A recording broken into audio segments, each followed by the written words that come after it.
There's just something special about owning a historic home, especially somewhere like Winter Park, Florida. You get all that amazing charm, that character. It's like owning a piece of history. But let's be real for a second. It can also feel like a non-stop job trying to keep that dream home from becoming a money pit. So let's dive into a little survival guide to help you not just survive, but actually thrive. So let me ask you a quick question. If you take a really honest look at your home right now, is it winning or is it losing the constant fight against Florida's weather?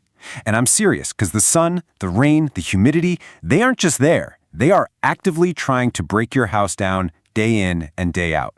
And this right here, this is the most important thing to get. That little spot of peeling paint you see every day, or that tiny draft you feel by the window.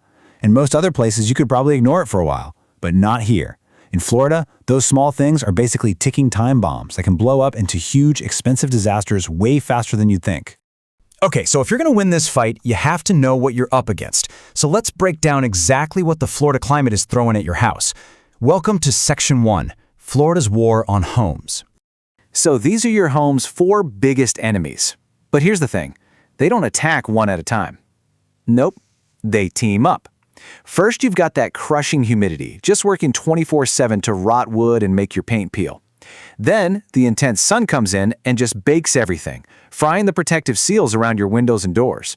Then, you get those famous Florida storms that force water into every single little opening. And to top it all off, that constant back and forth between the heat outside and the cool AC inside, it literally makes your house expand and shrink, causing things like drywall cracks. It's a non-stop attack from all sides. And if you don't fight back, the consequences are pretty severe. We're talking about nasty wood rot that can spread like a disease, crazy high AC bills because all your cool air is just leaking right out, and in the worst case scenarios, major structural damage that costs an absolute fortune to fix. All right, that was the bad news. So what's the good news? You can totally get out ahead of this stuff with a smart, proactive plan. So let's get into Section 2 and build that defense, the 4 critical checkpoints.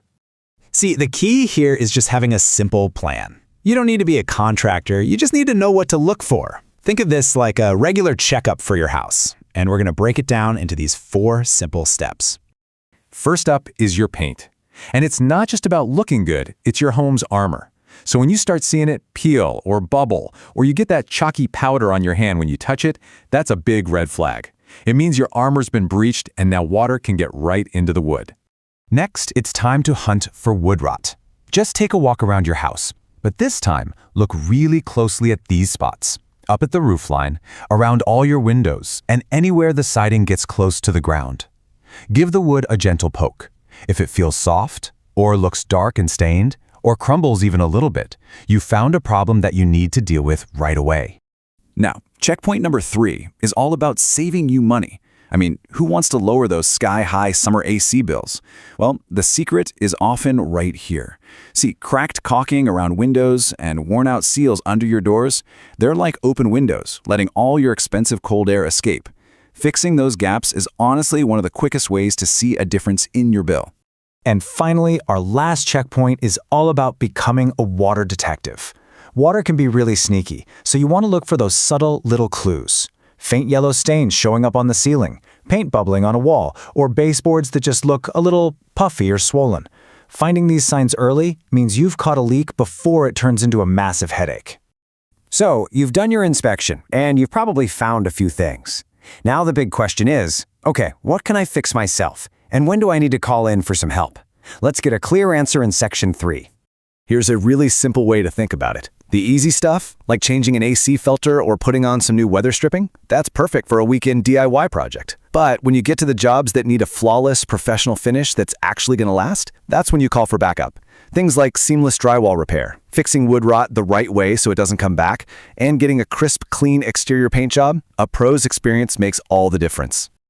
And that brings us to the most critical part of all of this, making sure that when you do a repair, it's a real solution, not just a temporary patch-up job. This is Section 4, Fixing It Right. This quote really just says it all, doesn't it? No more patch jobs, let's fix it right the first time. That's the mindset. The goal isn't just to make the problem go away for a few months, it's to fix it so you don't have to think about it again next year. Honestly, doing it right the first time saves you so much money, time, and stress down the road. And for that kind of peace of mind, you really want an experienced local team. For example, TJ Handyman Services has been the go-to team for home repairs right here in Central Florida since 2012. They serve neighborhoods from Lake Nona and Winter Park to Dr. Phillips and Windermere, and they've built their whole reputation on doing high-quality, reliable work that lasts. So if your own to-do list is starting to feel a little long and you're just ready to get it done, here's how you do it. You can head over to their website to see all their services and book a project. And hey, if you need help this week, just call them at 321-424-8590 for a quick quote. Let's get that list taken care of. So let's end with this. Forget about the overwhelming giant list for a second. Just based on what we talked about, what's one small thing? Checking the seals around one door, looking for stains under the kitchen sink. Just one thing you can go check on your home this weekend. Because that small step, that's how you start winning the war.